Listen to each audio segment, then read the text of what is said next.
My name is Grace Mitchell.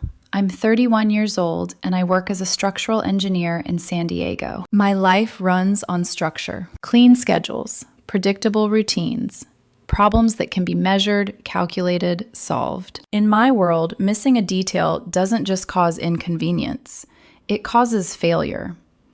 I've always believed relationships should work the same way. Clear expectations, stable foundations, no hidden variables. I was wrong. Andrew Cole is 29, my fiancé, or he was. He works in brand marketing for a wellness startup. Mostly remote, flexible schedule, constant networking events that blur into late nights and weekend launches. We've been together a little over 3 years, engaged for 7 months. We share a 2-bedroom condo in Hillcrest, mortgage split evenly, bills automated, a joint account strictly for shared expenses. On paper, everything made sense, which is why the first crack felt so small. It started with a trip. Andrew has a college friend group that does one big vacation every spring. This year, it was Cabo. We booked it in January, flights paid, resort suite reserved.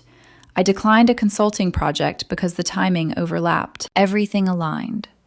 Until about 2 weeks before the trip, Andrew came home late one night after drinks with that group. Not drunk, focused, too focused. He skipped the usual small talk. "We need to talk," he said. That was the first shift. He told me his ex, Victoria, was going to Cabo, not separately, with the group. I remember asking, "How did that happen?" He shrugged, casual, too casual. One of the girls reconnected with her.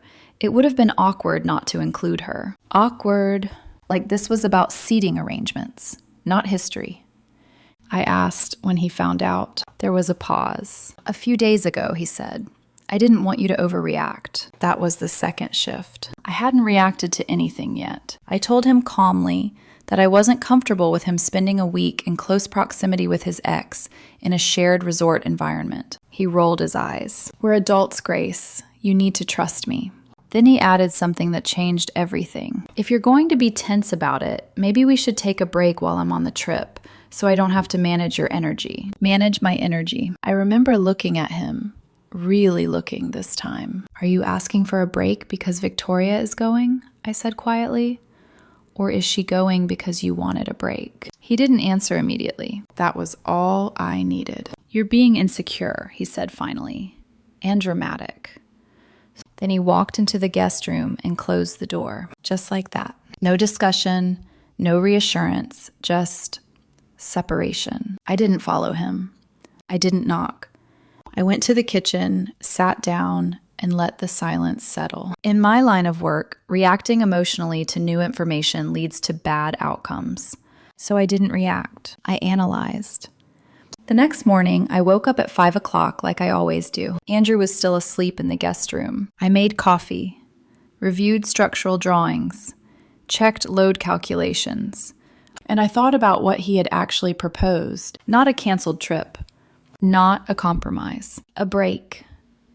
Specifically timed to overlap with a week where his ex would be present. When he came into the kitchen around 8, he acted like nothing had happened. "Can you grab the dry cleaning after work?" he asked, like we hadn't just shifted something fundamental. "We need clarity first," I said. He sighed, irritated. "I don't want drama before work." "I'm not creating drama," I said. "I'm asking for terms." That word bothered him. "Terms?" he repeated. "Yes. Are we still engaged during this break? Are we exclusive? Do people know? Is this public or private?" He looked at me like I was speaking a different language. "It's just space," he said. "No labels, no pressure. We reconnect after I get back." Refreshed. From what? I didn't ask it like that. Instead, I asked, "Do you plan to act single on this trip?" "You're twisting everything," he snapped. "I just want to enjoy a vacation without being monitored." "I didn't suggest monitoring you," I said. "I said I'm uncomfortable with the situation." Then I asked the only question that mattered. "If Victoria wasn't going, would you still want this break?" There was a pause. Short, but not short enough. "That's not the point," he said. For me, it was the only point. I nodded slowly. "Okay," I said. If you want a break, we can take one. He relaxed slightly. But it won't be temporary, I added. Not a 7-day pause with automatic reset. His expression hardened. That's extreme. No, I said calmly. That's clear. He left shortly after, door slamming hard enough to shake the frame. At noon, he texted me. He'd thought about it. He still wanted the break. It'll be healthier for both of us. I read the message once. Then I replied with a single sentence. Okay, we're on a break starting now. He responded with a thumbs up emoji. That was it. No rules, no boundaries, no accountability. Just a line drawn. What Andrew didn't realize yet was that I treat breaks the same way I treat contracts. Once terms change, everything gets reevaluated. The first thing I did after that message wasn't emotional. It was logistical. During my lunch break, I logged into our joint account, not out of spite, out of habit. We used that account for everything shared. Mortgage, utilities, internet, groceries. We each transferred the same fixed amount on the first of every month. Clean, predictable, everything was current. Cabo had already been paid through Andrew's card. I had transferred my half weeks earlier. Nothing to dispute, which made the next step simple. I called the airline. I didn't cancel his ticket. I canceled mine. There was a change fee. I paid it without hesitation and redirected the credit to a future flight I hadn't planned yet. I didn't tell him. If we were on a break, there was no reason for me to be attached to that trip anymore. After work, I stopped at a storage facility a few blocks from our condo and rented a small unit, month to month. I didn't pack anything that night. I just signed the paperwork. Optionality. In my field, optionality prevents panic. That evening, Andrew came home. Different. Lighter. Almost cheerful. There was a polite distance in his tone. The kind people use with coworkers they're not sure they like, but still have to coordinate with. Are we still splitting groceries this week? He asked. Yes, I said. Until further notice. He nodded. Good. Then, like it was nothing, he added, Victoria's staying in the larger suite area with the rest of the group. Like that detail was supposed to reassure me. I looked at him for a second. Not long, just long enough to register that he thought proximity was the issue, not intention. I canceled my flight, I said. He blinked. You're not coming? He asked. No. Why? We're on a break, I said. It wouldn't make sense for me to go on your vacation. His expression shifted quickly. Surprise first, then irritation. That's petty, Grace. It's consistent. It was supposed to be space, he said, not this. Space works both ways, I replied. He didn't argue after that. He just went quiet. Tight. Controlled. Like he was recalibrating a plan that wasn't going the way he expected. Over the next few days, the condo felt divided. Not loudly. Quietly. He ordered new clothes, swimwear, dinner outfits that arrived in neat packages stacked by the door. He spent more time at the gym, more time on his phone. We slept in separate rooms without discussing it. No fights, no raised voices, just absence. The night before his flight, he stood in the doorway of the guest room. Are you really going to act like this the whole time? He asked. I'm not acting, I said. I'm adjusting. To what? He pressed. To the terms you set. He shook his head. You overthink everything. Maybe. But I've never seen a stable engagement require a scheduled break that aligns perfectly with an ex re-entering the picture. He didn't respond to that. He left for Cabo the next morning at 6 a.m. I didn't drive him to the airport. I didn't wake up early to say goodbye. By the time I walked into the kitchen, his suitcase was gone. The condo was quiet, cleaner somehow. Less tense. And that's when something shifted in a way I hadn't anticipated. Because even on a break, information still travels. The first 2 days were uneventful. Work, site visits, load calculations, lunch at my desk, dinner alone. No messages from him. No messages to him. We were on a break. I treated it like one. I muted his Instagram stories. Not out of pain, out of efficiency. I didn't need curated vacation footage interfering with clarity. The quiet held. until the second night. Around 8:30, I got a text from Eric, one of the husbands in the group. We weren't close, but we'd shared enough dinners to be familiar. Hey, just checking in. You good? I stared at the message for a moment. Neutral, but not random. I'm good, I replied. Hope Cabo's going well. There was a pause. Then, yeah, it's been eventful already. He didn't elaborate. I didn't ask. About an hour later, I got an Instagram notification. Message request. Private account. No posts. Sunset profile picture. Bio. San Diego. Normally, I ignore those. This time I didn't. The message was simple. You deserve to know what's being said about you. I almost laughed. It sounded dramatic. The kind of thing I avoid. But curiosity is a variable you can't always eliminate. What's being said? I replied. The response came quickly. That you and Andrew are basically done. That the break is mutual. That you're both seeing other people. Seeing other people. I read that line twice. Then once more. I hadn't seen anyone. I'd been at work, then home. Who's saying that? I asked. A screenshot came through. Resort bar. Group setting. Andrew in the background, laughing, drink in hand. The caption from one of the girls, fresh start energy. Underneath it, a comment. Finally. I didn't feel angry. I felt aligned. If the narrative in Cabo was that our engagement was effectively over, then my next steps needed to reflect that reality. I typed one message back. Thank you. No questions. No follow-up. No confrontation. We were on a break. He was free to present himself however he wanted, but I'm not someone who lets my reality be shaped by someone else's version of it. That night, I opened my laptop and I drafted an email, not to him, to everyone who had received our save the date. I didn't send it. Not yet. I read it 3 times. Short, controlled, factual, no blame, no details, just clarity. I saved it in drafts because before I made anything permanent, I wanted one more piece of data. And the next morning, I got it.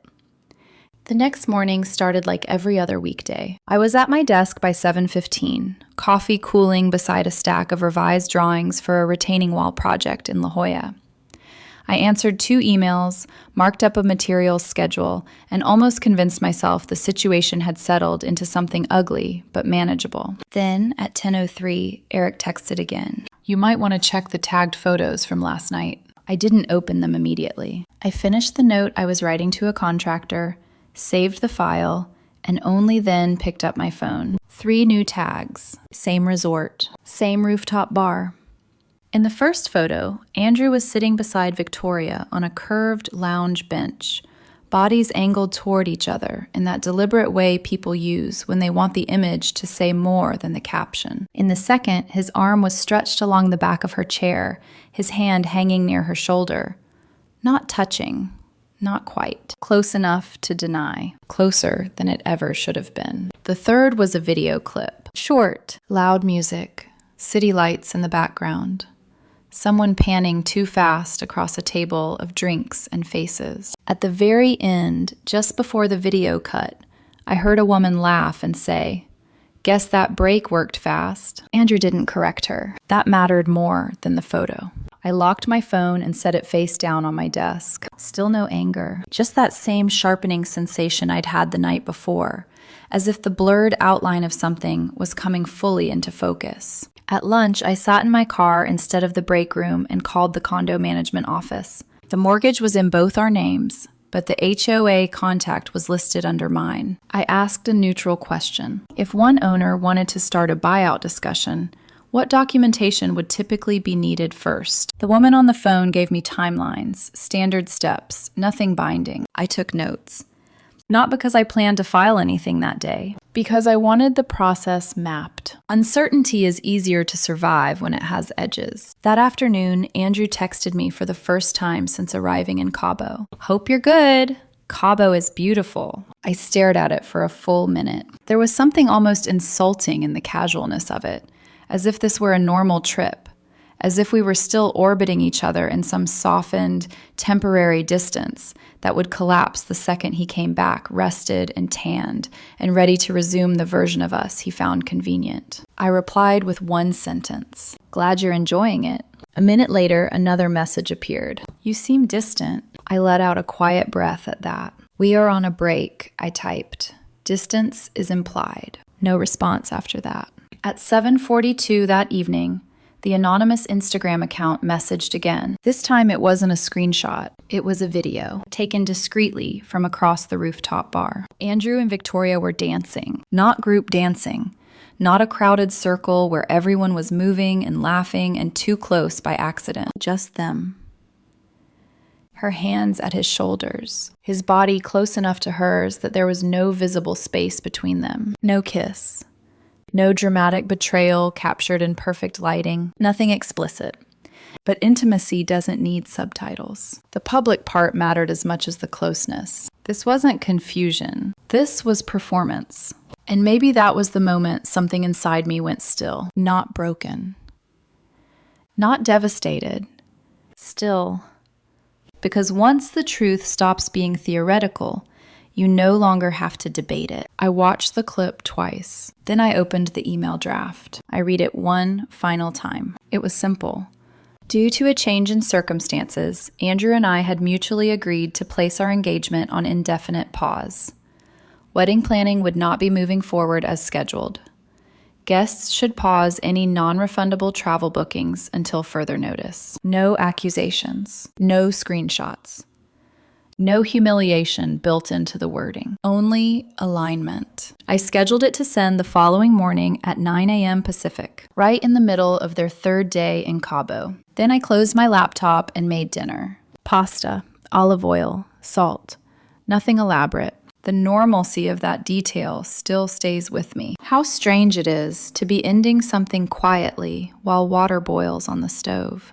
I slept well that night, better than I had in weeks. At 9 o'clock the next morning, the email went out. It was sent to the same list we had used for the save the dates. Immediate family, close friends, a few relatives who had already asked about hotel blocks and tentative flights. At 9:11, my phone started vibrating. My sister called first. I didn't answer. I texted her that I was fine and that I would explain later. At 9:14, Andrew called. I let it ring. At 9:16, he called again, then a text.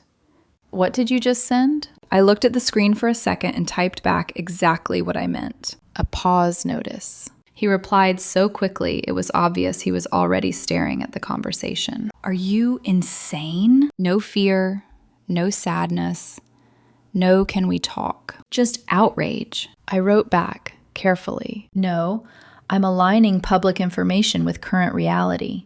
We're on a break. The engagement is not stable.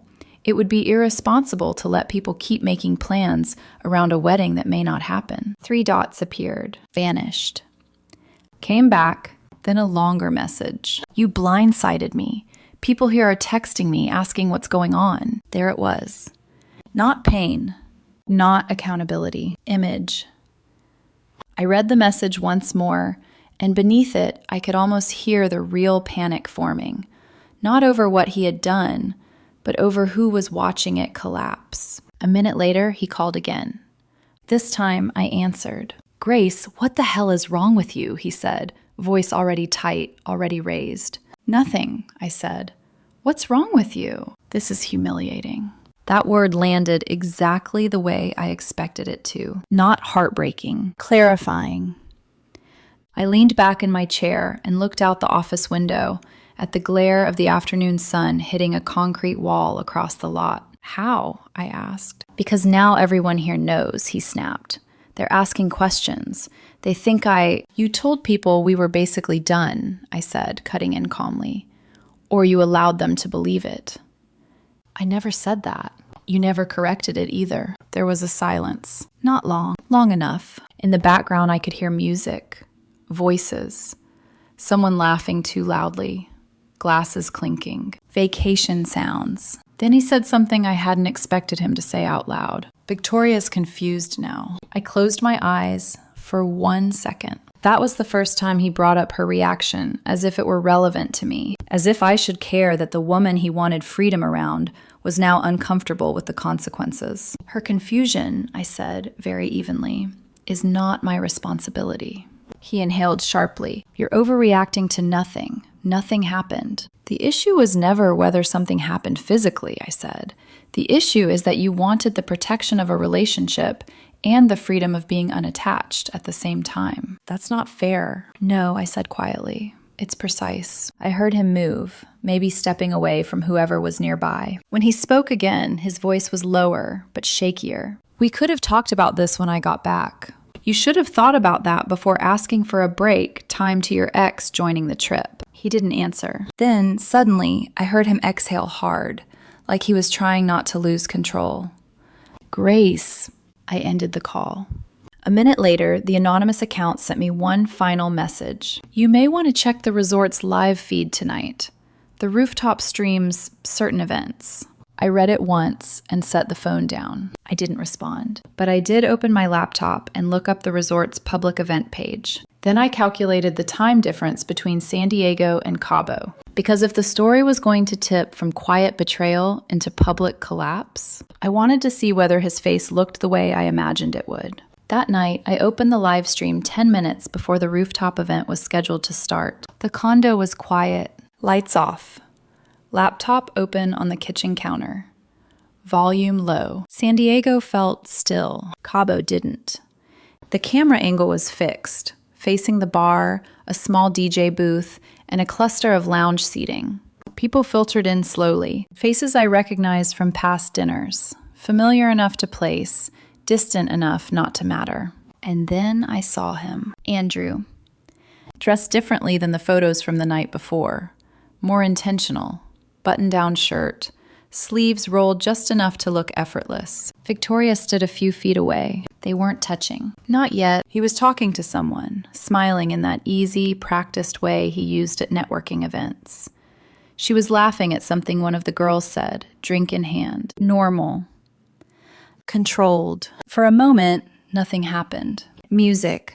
Movement. Noise. Then his phone buzzed. Even through the grain of the live stream, I saw the shift. Subtle, but immediate. He glanced down, unlocked it, and froze. It only took a second for the stillness to spread across his face. Two of the girls noticed first. They leaned in, crowding him slightly, asking something I couldn't hear. He didn't answer right away. He just stared at the screen. I knew exactly what he was reading. My sister had texted him. I had told my family I would explain later. I hadn't told them to stay quiet. Andrew's expression changed quickly. Confusion first.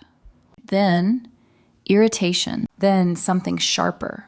He said something, fast, clipped. One of the girls reached for his arm like she was trying to calm him down or get his attention. Victoria stepped closer. He turned the phone toward her. She read it.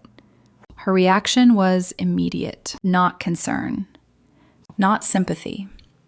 Annoyance. She said something. Short, sharp. I couldn't hear the words, but the tone carried even without sound. Andrew stepped toward her. She stepped back. That was the moment the dynamic shifted. He wasn't in control anymore. He was reacting. And people noticed. You can always tell when a private conversation turns public. Heads turn. Movement slows. Voices drop just enough for attention to sharpen. Andrew's posture changed. Tighter. More rigid. He ran a hand through his hair, said something again, longer this time. Victoria shook her head. Once. Firm. Then he raised his voice, not shouting, but loud enough. Loud enough that the couple behind them turned fully to look. One of the guys from the group stepped in, hand on Andrew's shoulder, trying to de-escalate. Andrew shrugged him off. Harder than necessary. Victoria said something again. Short. Final. And then she did something that told me everything I needed to know. She stepped away. Not slowly. Not uncertainly. Clean. Like she was removing herself from a situation she didn't want to be associated with anymore. Andrew followed her. Of course he did. He said something quickly, leaning toward her, trying to pull her back into the conversation. She didn't stop. He reached out, not grabbing, but close enough that the intent was there. She turned sharply. Said something I couldn't hear, but I didn't need to, because whatever she said, it landed. He stopped. Actually stopped. Just stood there. And for the first time since I'd known him, he looked unsure. Behind him, the group had gone quiet, not silent, but observant. The kind of quiet that comes when people realize they've been watching something unfold that isn't supposed to be happening in front of them. Andrew turned back toward them, said something too fast, too defensive. No one laughed. No one moved in to smooth it over. The DJ glanced over from the booth. Someone near the bar pulled out their phone. The live chat on the stream started moving faster. Wait, what's happening? Drama? Is that a breakup? I watched for another 10 seconds. Then I closed the laptop. I didn't need to see the rest, because whatever came next wouldn't change the outcome. Within 30 seconds, my phone lit up. Andrew. Calling. I let it ring. He called again. And again? Then messages. What did you do? Why would you send that? Grace, answer me. I looked at the screen. Read every word. And felt nothing. Not anger. Not satisfaction. Just confirmation. I opened my settings. Blocked his number. Then Instagram. Then WhatsApp.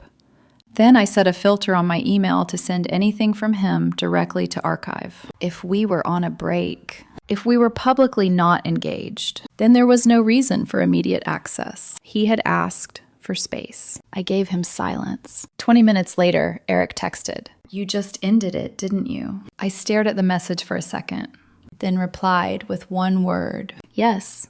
His response came a minute later. "Yeah, it's bad here." He sent another message. Short. Summary. After I blocked Andrew, he kept trying to call, in front of everyone. When the calls wouldn't go through, he turned on Victoria, accused her of somehow being involved. That didn't go over well. She shut it down immediately. Said she wasn't part of whatever was happening between him and me. Said she thought he was basically single. That detail mattered. It meant he had told two different versions of the same story. One to me, one to her. And now both versions had collapsed. Eric said Andrew tried to recover, tried to laugh it off, tried to say it was a misunderstanding. No one bought it. Victoria walked away. This time, he didn't follow. Someone from the resort staff stepped in at some point. Apparently, his voice had been carrying across the rooftop. By the time the night ended, half the group had gone back to their rooms early. Trip ruined. Dynamic fractured. All in one night. I didn't respond. I didn't ask questions. I didn't need details. Instead, I logged into our joint account, transferred my portion of next month's mortgage. Early. In the transaction note, I wrote, "Final contribution pending ownership discussion." Clear. Documented. Then I opened my laptop and emailed a real estate attorney. Subject line. Consultation. Property division options. No emotion. No explanation, just the next step. The next morning, my sister texted me a screenshot.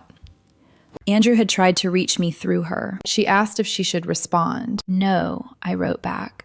By the third day after the email, Andrew cut his trip short. I found out because he came back. And because I had already planned for that possibility, I wasn't there when he arrived. I had expected him to come back early, not because I thought he would choose me, but because I knew he wouldn't tolerate losing control. So the morning after the rooftop incident, I packed a suitcase. Not everything, just what mattered. Documents, passport, laptop backups, a few personal items that couldn't be replaced. I left the rest exactly where it was. No dramatic exit, no empty closets, no message written on the counter, just absence. Through work, I had access to a short-term furnished rental near Mission Valley. One of our project managers owned it, and it happened to be empty between tenants. I paid for 2 weeks up front. Clean. Simple. No emotional residue. By the time Andrew landed back in San Diego, I was at a job site reviewing steel placement. Phone silent. Mind clear. He tried calling. Blocked. Then he emailed me from his work address. Subject line, urgent. I didn't block that one. Not yet. I opened it once. He said I had overreacted publicly, that I had embarrassed him in front of his friends and Victoria, that I had created a narrative that made him look unstable. He repeated that nothing physical had happened, that I had destroyed our engagement over optics. Then he added something practical. The condo was his home too. I couldn't just disappear and make decisions without him. That part was fair. So I responded. Brief. Controlled. I said the engagement was over, that the email reflected the reality of a break he had initiated, that I was open to discussing either a buyout or listing the condo for sale, that we should communicate in writing to keep things clear. No blame, no accusations, no emotion. He replied within minutes. This is insane. We can fix this. That was the first time he used that word. Fix. Not when he asked for the break. Not when he dismissed my concerns. Only now. I read the message once, then closed it, and didn't respond. An hour later, my sister texted again. Andrew had posted something vague on his story about misunderstandings, about people acting impulsively, about not everything being what it looks like. The comments were mixed, some supportive, some not. For the first time since all of this started, I felt calm, not relieved, not vindicated, just aligned. Because the version of events he was trying to rebuild didn't match what people had already seen. And once something fractures publicly, it doesn't reassemble cleanly. 2 weeks later, everything was procedural. We met once. Neutral ground. A conference room at a real estate attorney's office downtown. No raised voices. No dramatics. Just paperwork. Andrew looked different. Not devastated. Just diminished. Like something in him had deflated quietly. I didn't think you'd end it like that, he said. I didn't respond immediately. I didn't end it publicly, I said finally. I clarified it publicly. He shook his head slightly. It was just a break, Grace. It was supposed to give us space. To do what? I asked. He didn't answer. He tried to minimize Cabo, said nothing had happened, that the dancing meant nothing, that people misinterpreted things. I didn't argue, because the details didn't matter anymore. The issue was never whether you crossed a physical line, I said. He looked up at that. Then what is it? His expression said, even if he didn't speak it. The issue, I continued, is that you were willing to pause our engagement to create space for ambiguity. Silence. You wanted the security of a relationship, I said, and the freedom of not being in one. He exhaled slowly. Didn't disagree. Didn't defend himself.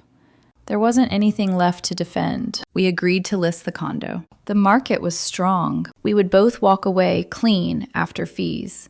We split the realtor and legal costs evenly, signed what needed to be signed, and that was it. After that meeting, I blocked his email too. Not out of anger, out of finality. The condo sold within 5 weeks. We signed closing documents separately. No overlap. No conversation. The last update I heard about Andrew came through a mutual friend. He and Victoria didn't last past the summer. Apparently, she wasn't interested in being part of something that unstable. That detail didn't surprise me, because instability doesn't disappear. It just relocates. I'm not proud of how publicly everything unfolded, but I don't regret it either, because what he called a break wasn't confusion. It was a test, a quiet attempt to explore an alternative while keeping a safe place to return. And I made one decision that changed everything. I removed myself from the equation. What happened after that? The tension, the collapse, the way everything unraveled in front of everyone. That wasn't something I created. It was something that was already there, waiting.